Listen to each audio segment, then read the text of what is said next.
Greetings, greetings, and welcome, Dharma Wayfarers. I'm delighted to be with you this week as Gil is taking a, a break, a vacation, and I greet you warmly, actually coolly this morning. It hasn't become hot yet in California. I'm in Mountain View, California, with a virtual background of IMC, and I figured since it's virtual, then might as well say hello again this week to Patachara and sit with the beautiful, beautiful Patachara this week. So here we are. Lovely to be with you, and I'm delighted to be spending this week with the Sangha, practicing together. So for the theme of our exploration, of our practice for this week, the theme I would like to invite us to explore and practice with is the theme of feeling tone, translated often as feeling tone, even though feeling tone is not a good translation. I like the Pali word, which is vedana, Vedana,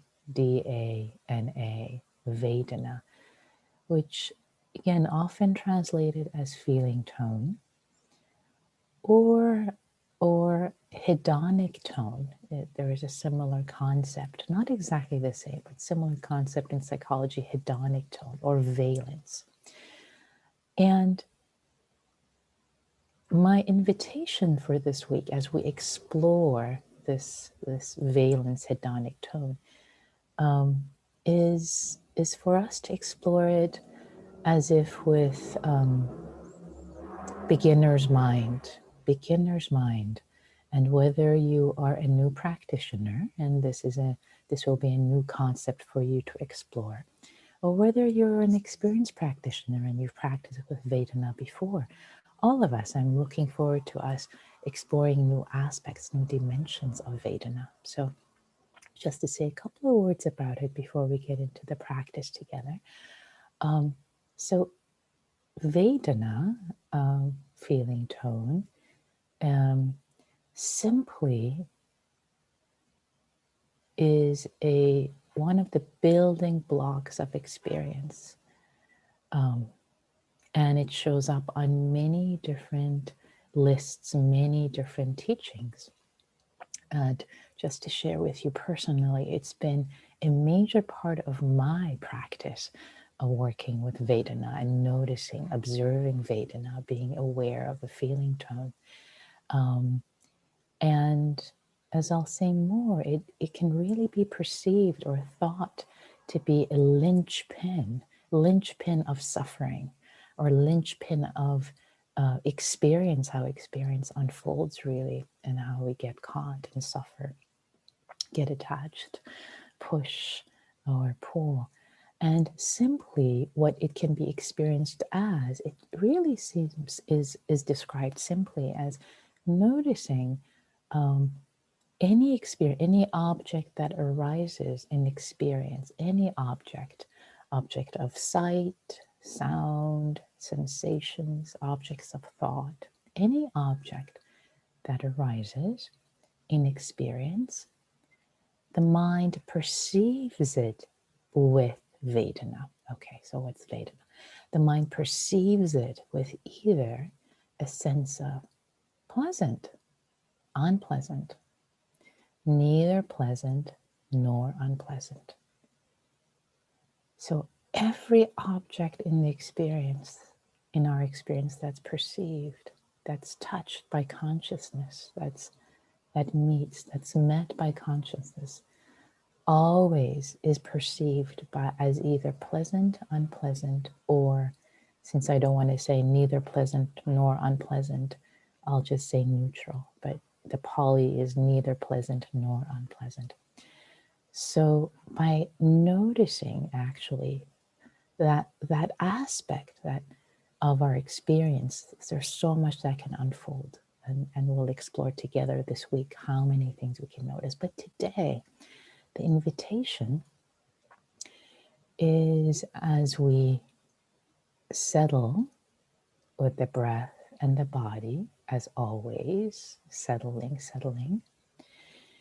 Later, I will invite you, if you wish, to start noticing, to open up to noticing, this experience, this bird song that's arising right now, for example, outside my window. Pleasant. Okay? Just noticing, because usually we don't notice these things, and then there are many more things to notice about that. And just to say, don't force or push it. Many of the experience might just be neutral, and in which case, neutral, neither pleasant nor unpleasant. So this will be an opening exploration today. It's opening to this together. So with that, I would like to invite you to please get into your meditation posture. Whatever might be comfortable for you in this moment in time. If you need to lie down, or if you need to adjust yourself perhaps in your seat, as I realize I need to, so that I can sit up more straight. Allowing the base of my body, my sit bones, my bottom, to land, to really land and hug the chair, the cushion.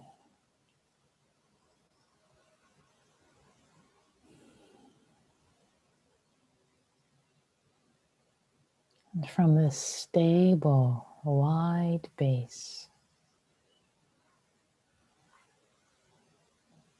inviting the spine to rise up, greet the day as a vertebrae by vertebrae.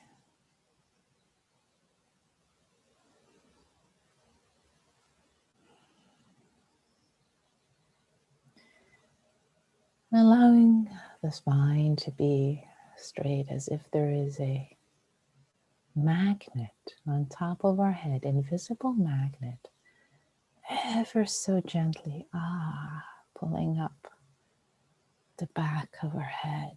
So it's effortless. We don't have to do anything. It's pulled up gently on its own. And the rest of our body, our neck, our shoulders, our arms, our hands,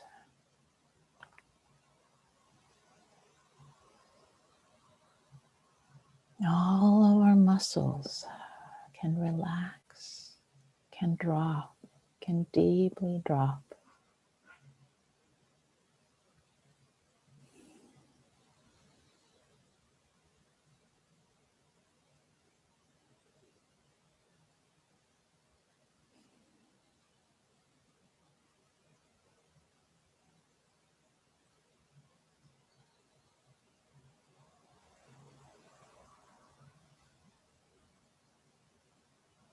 And allowing our abdomen to relax, to soften.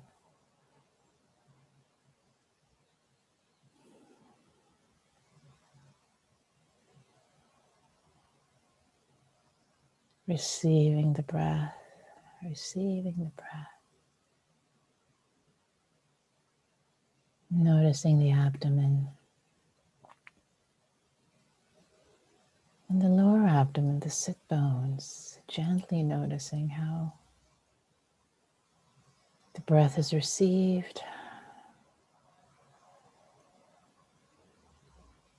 And with each exhalation, landing more deeply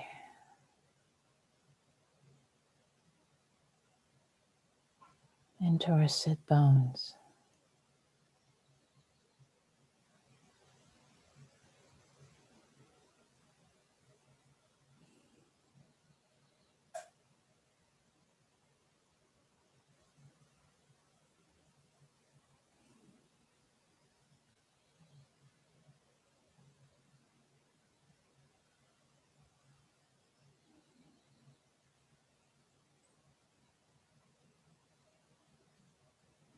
addition to the abdomen and the sit bones, inviting the chest too to receive the breath.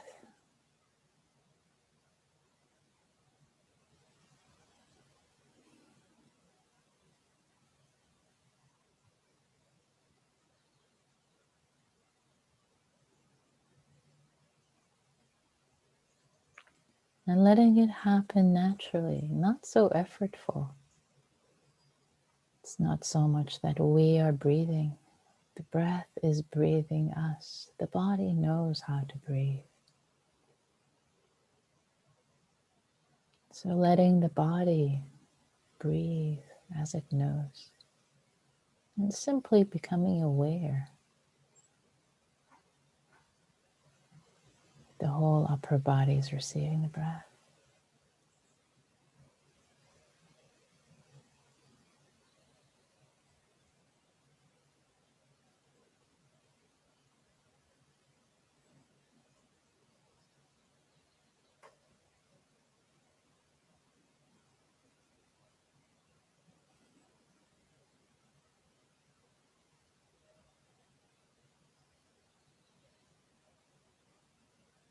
Inviting the forehead to soften and relax. The eyes to rest in their socket. For the jaw, maybe opening the mouth wide for a moment. Exhaling and open and closing the mouth again gently. Letting the whole face relax, drop.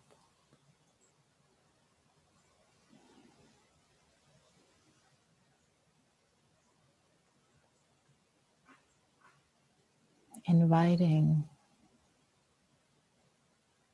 the proverbial thinking muscle to relax also. It doesn't need to work so hard.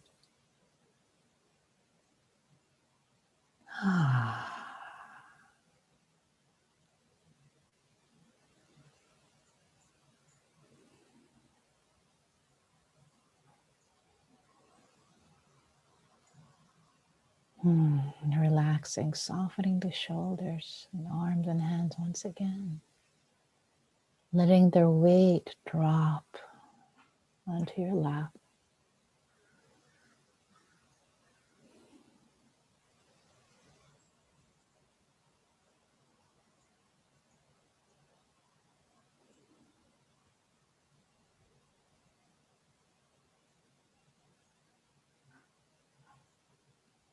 The entire upper body.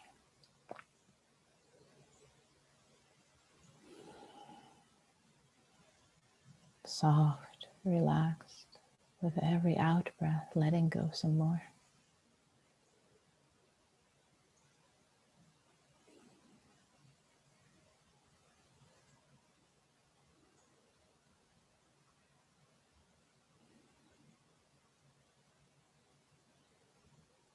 Now moving down the sit bones.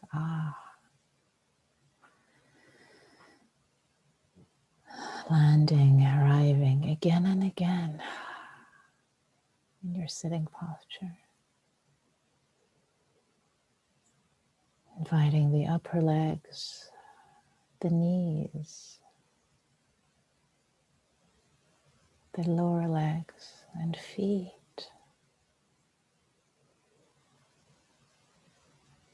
to rest.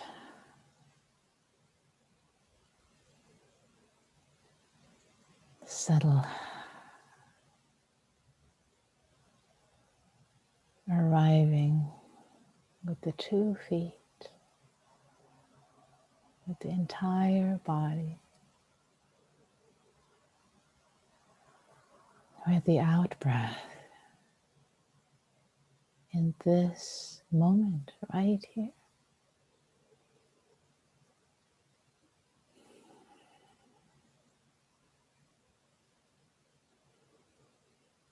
Right now, this moment of being human.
And as we're resting,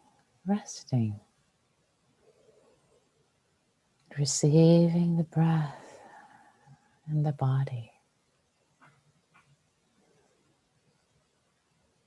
one breath at a time,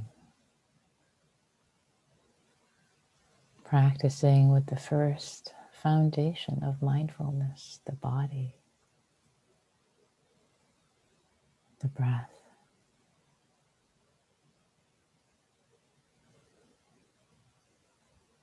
I invite you to open up your awareness. Just as you're resting, settling in as if you were sitting comfortably in your home, in your chair. And then opening the windows, the doors, to see what creatures might show up, not moving from this comfortable seat, sitting relaxed, spacious, and yet with a sense of openness of heart.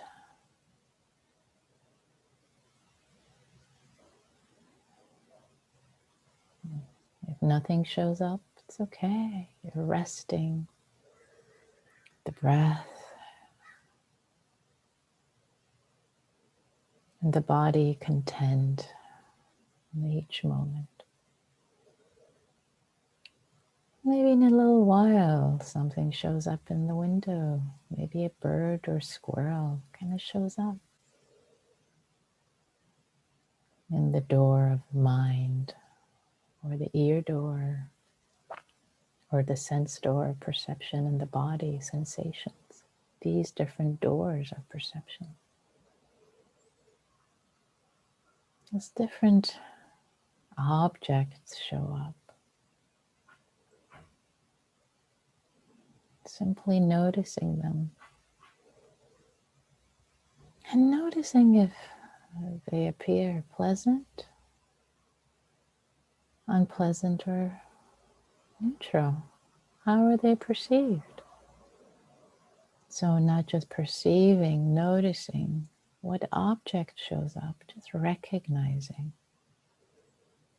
but also noticing the valence, just simply that.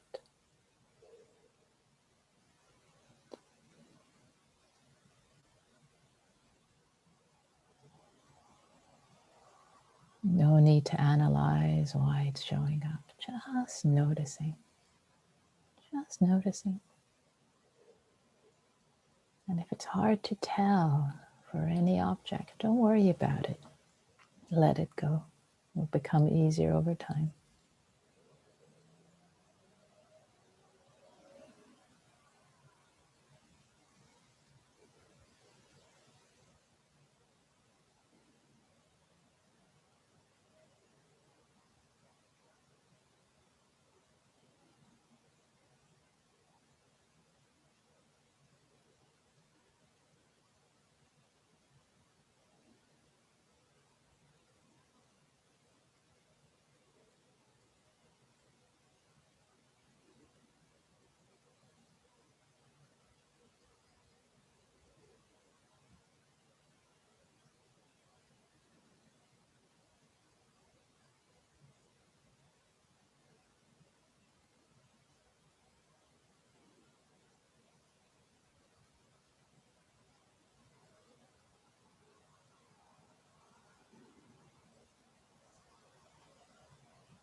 Remember to stay relaxed and present in the body.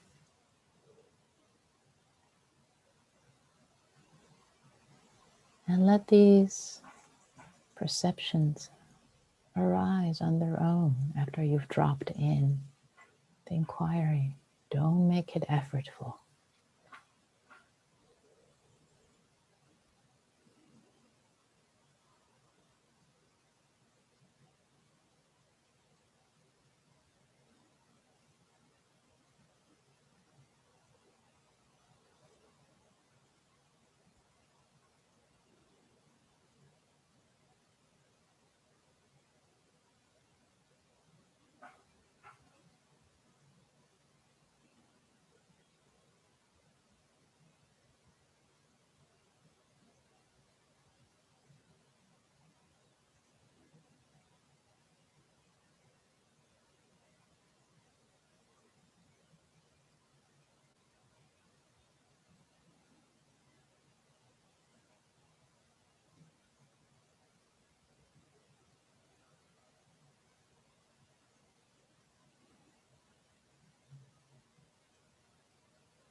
In the last moments of this practice time together, the sit,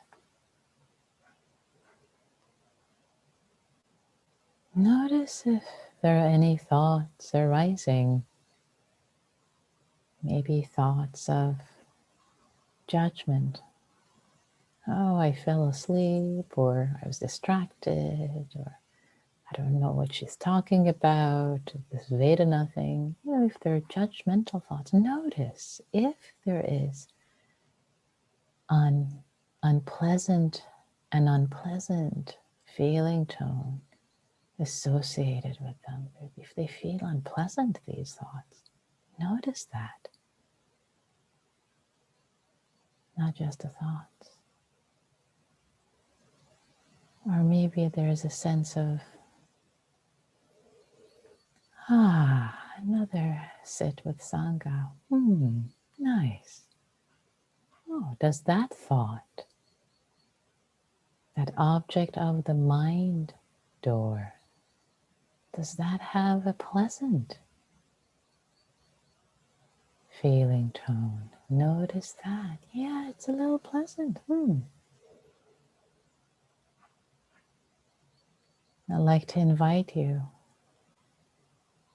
to appreciate that you showed up, that you've practiced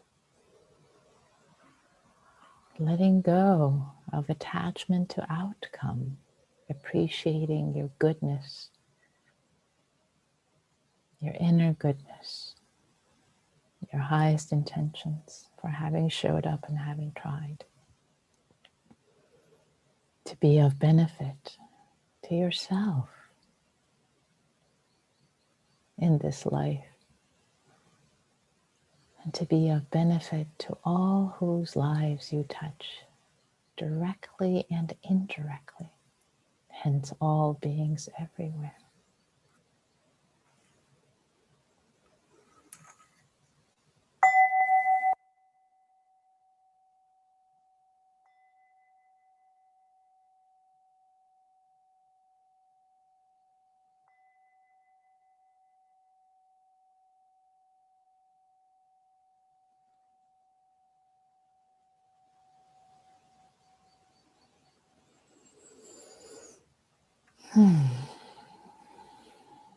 Thank you all for your practice. So, again, welcome. Welcome to yourself. Welcome to this moment of being present, being human and being alive. So the topic of this week, vedana, as I mentioned, translated as feeling tone, as valence, as hedonic tone. It's a very important teaching in Buddhism. And I would say that it's a very perceptive teaching. It's a very perceptive teaching about how being human operates, how our perceptions operate, how being in the world operates.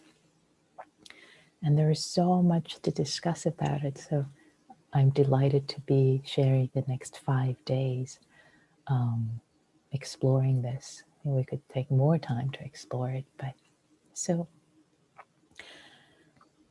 let me start by saying that in the 4 foundations of mindfulness teachings, in the Satipatthana Sutta, 4 foundations, or translated as the 4 establishments of a mindfulness teaching, which is a very basic, is one of the most important teachings. It's where many of the teachings, many of the instructions are pulled out of. The 4 foundations, the first foundation is the body. So there are 6 different ways in the sutta, in the Satipatthana Sutta, to to explore the body, breathing, posture activities, etc., etc., etc. The second foundation of mindfulness is vedana.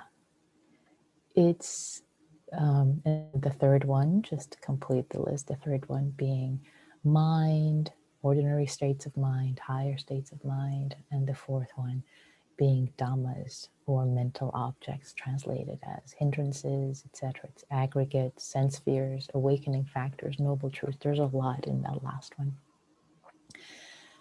But vedana, feeling tone, this seemingly simple teaching, it seems like a very, very simple teaching. It's the shortest satipatthana, it's the shortest foundation. If you read the whole sutta, this section is the shortest. Interesting. And it seems seemingly the most simple. And yet, it is profound. It's so profound that it has its own foundation, right? It hasn't been tucked in with the body or the mind or with the other foundations. It's a whole ta-ta. It has a whole foundation, all this teaching all to itself. It's that important.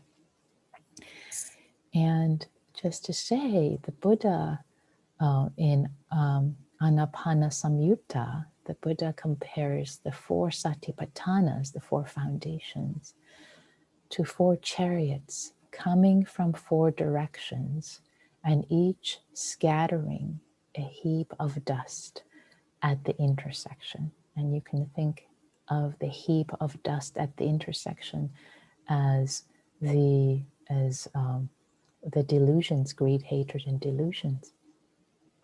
So each of these four foundations, if you write them alone, it will take you all the way to awakening. And yet, even though each is effective on its own, together they're most effective, practicing all of them together, which is why, for example, we don't just practice breathing and body, mindfulness of the body and breathing. We also practice mindfulness of mind and being aware of aggregate hindrances, etc., as many of you have been covering with Gail over the weeks. So vedana, feeling tone, also is a very important one, and practicing it alone it is said, can take you all the way, and also practicing it together with others, especially. So this is one place where this profound teaching of vedana, feeling tone, shows up, and it shows up in other places too. But today we'll spend time with this one as an introduction. So just to share with you how it shows up in the Satipatthana Sutta, and how, and reading from the sutta translated by Bhikkhu Analayo, this translation, and how practitioners does one, in regard to feeling tone, abide contemplating feeling tone. I'm changing some words because the word here uses feelings, but Vedana doesn't exactly mean feelings, because to our for us, the word feelings is a little overloaded. We confuse it with emotions. It's too complicated. Feelings, we think feelings, it's to break into song, or I break into song. Whereas feeling tone is so basic, pleasant, unpleasant, neither pleasant nor unpleasant. It's very, very simple. It's a foundational teaching. So just to finish reading this, I'll say a little more in a moment. So, and how, actually, I'll use the word vedana, if that's okay with you. Vedana, because the word itself, I think, really captures, whereas feelings or hedonic tone, they're all a little, they come around it. But that's a definition. Perception of pleasant, unpleasant, neither unpleasant nor unpleasant, or neutral, we call it.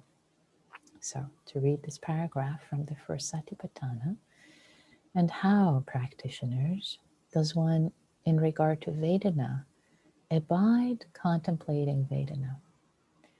Here, when feeling a pleasant vedana, one knows, I feel a pleasant vedana.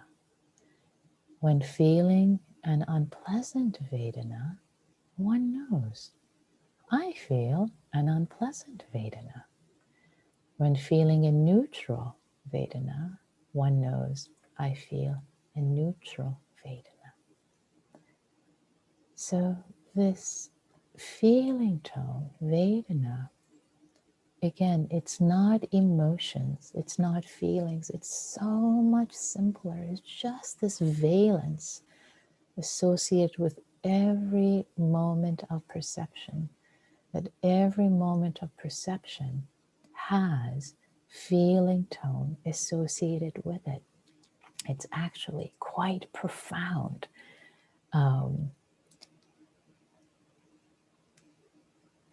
When you start practicing with this and when your mind becomes used to noticing it, for example, throughout the day, you'll notice how everything that shows up in your sphere of experience is perceived either as pleasant, unpleasant, or neutral. In fact, a lot of times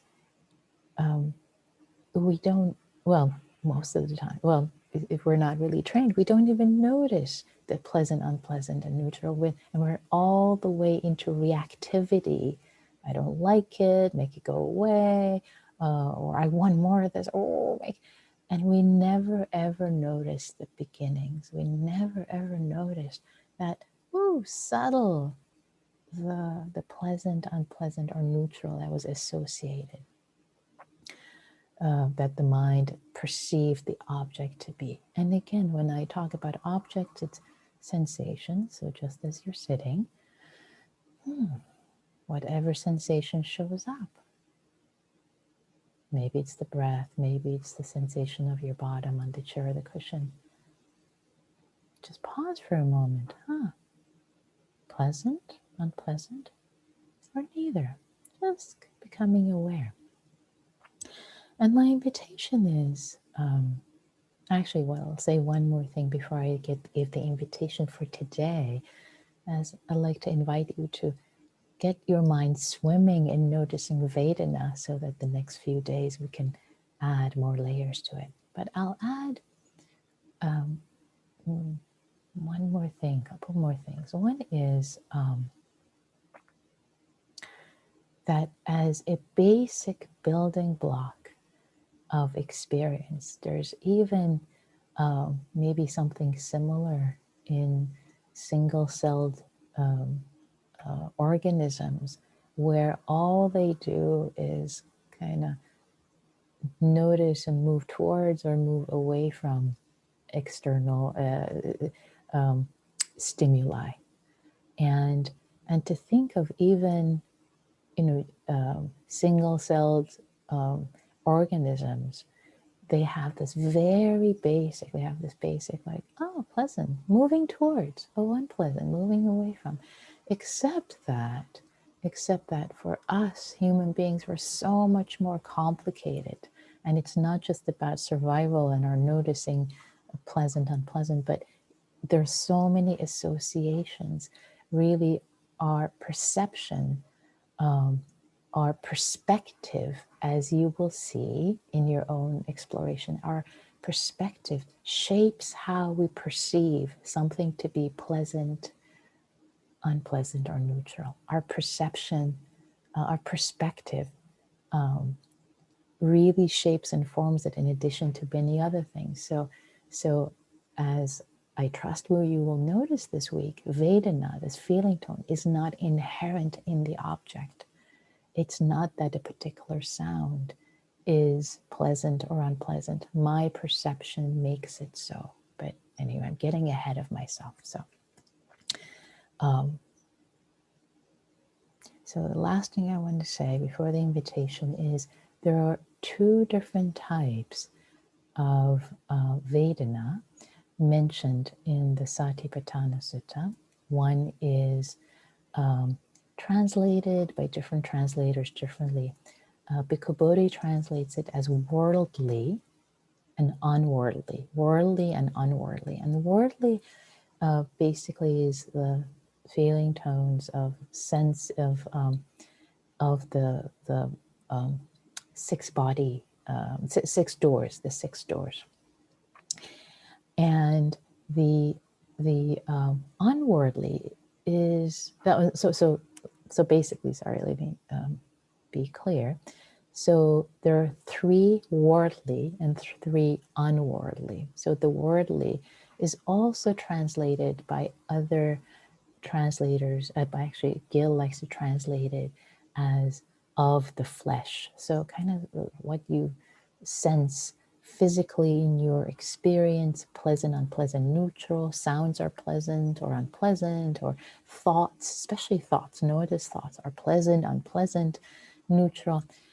So that's the worldly or of the flesh, or what I prefer is hedonic. So the hedonic category, there are three. And then there is the unworldly with Bhikkhu Bodhi's translation, or not of the flesh with Gil's translation. And how I like to relate to it is eudaimonic, which relates to these internal states. So when you sit and you practice, so these are born from within, kind of born of the mind, not of the experiences. So when you're sitting and you're in meditation and there's a sense of delight, calm arises. Oh, pleasant vedana. That is that category, the category of unworldly, not of the flesh, eudaimonic. It's kind of what arises in meditation. And the question always comes up, okay, the pleasant we know, there's plenty of pleasant in meditation. What's the unpleasant? And the sutta says that it has to do with the wanting to practice, but not being able to, not having the circumstances. That's the frustrated desire for practice can give rise to unpleasant, unworldly, or eudaimonic vedana. Anyway, I think there was more there, but I'll just leave it at that. I don't want to go too over time. Okay, so dear ones, so my invitation for today is to notice vedana. Again, not make it forceful, but as you're going through your day and you are thinking about something, maybe it's going on, like, okay, is this thought, what's the valence of it? Is it pleasant, unpleasant, or neutral? Oh, unpleasant. Wow, no wonder why I'm feeling so tight. You can start to see all these valences, all these feeling tones everywhere in your field of experience. And you'll start to notice more and more things about it, I bet, today. So that's the invitation. Again, not go out and look for it, but just be curious about it as it comes to you, to notice that every experience, as we talk more about, has Vedana affiliated with it. It's astounding when you start to see it. It's both fun and wild and eye-opening. So, and here's an invitation also. If you start to notice things and you start to have things that you've never noticed before, and if you like to share them, you're welcome to share them. Or you can send me an email if you wish through my website, which is nikkimurgafori.com. On the contact page, you can send me an email address. You can send me an email. If you wish to share your observations today, and tomorrow I will share a handful with the Sangha, because the chat is a little unwieldy for me to keep track of in real time tomorrow. But if you like to share a few, if an observation comes up for you that you'd like to share with the Sangha today, like, wow, I didn't notice, then that'd be lovely. Let's practice together. I so look forward to spending this week together, dear ones. So, blessings, blessings to all of you. Wishing you freedom, goodness, and ease. Take good care.